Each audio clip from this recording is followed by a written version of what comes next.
Relations and functions. So, relations, mathematical relations are machines in which we input something and we get an output. So, any machine in which we input something and we get an output is called a relation. So, relations, in other words, are input output machines. So we will write an ordered pair where we will write the first coordinate as an input and the second coordinate is the corresponding output. So this is an element of the relation. So all the elements of the relations are ordered pair where the first coordinate we will always write the input and the second coordinate will be the corresponding output.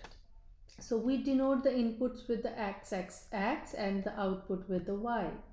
In other words, we will write x comma y is an element of the relation or x comma y belongs to that relation. There are different ways we can write the relation. So first way is the set method. Suppose R is a relation and we can write this as a set. So the coordinates of the relation will look like ordered pairs where the first coordinate will represent the input, suppose 1 A, and the second coordinate is the output, 1 B, 2 A, 3 C. Let's say this is our relation and we have 4 elements in this relation. This is the way to write down the relation and it is called the set method to write the relation. So how to read this? If 3 is the input, C is the corresponding output in this relation or in this machine. In other words, we will say that 3 and C are related. 3 is the input, C is the output. We can write this relation in another method, so which is called an arrow diagram.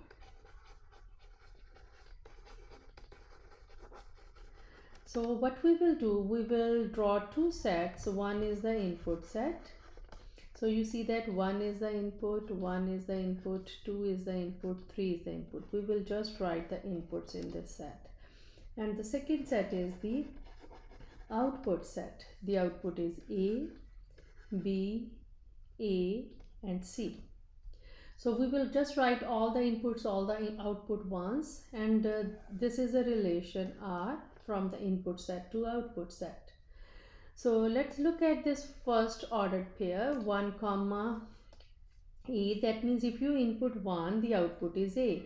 So we will draw an arrow going out from A towards A. That means 1 is the input and A is its corresponding output. Similarly, the second ordered pair is 1 comma B. We will draw an arrow going out from 1 to B, 2 comma A. There is one more arrow, 3 comma C. So this is another way to write the same relation in arrow diagram. So here we see that one has two different outputs. So if you input 1, you get two different outputs, A and B. So this is called the relation. And the input set, we have a special name for input set. We call this the domain of the relation.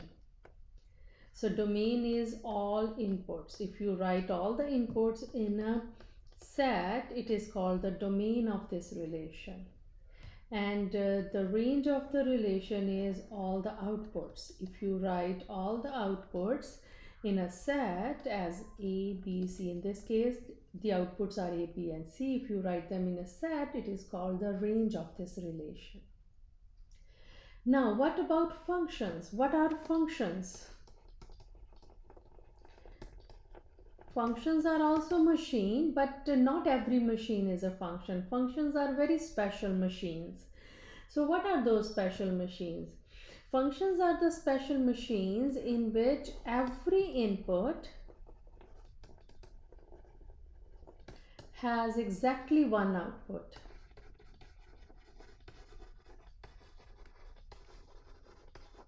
In other words, you can say one input, one output. So you cannot have more than one output corresponding to one input.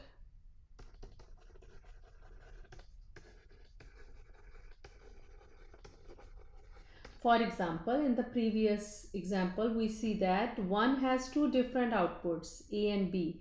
So this relation or this machine is not a function.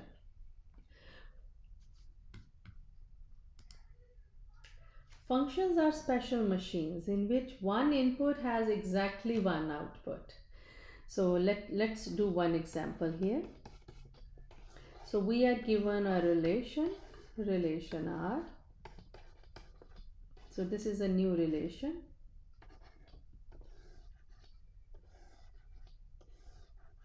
Now, is this relation a function? Just pause the video and try to think. Yes, this is a function because there is only one arrow going out from each input set. That means one input has exactly one output. Doesn't matter 1 and 3 has the same output, but one input has exactly one output. That condition is satisfied. So we will say that this is a function, or this machine is a function, or this relation is a function. Thank you so much.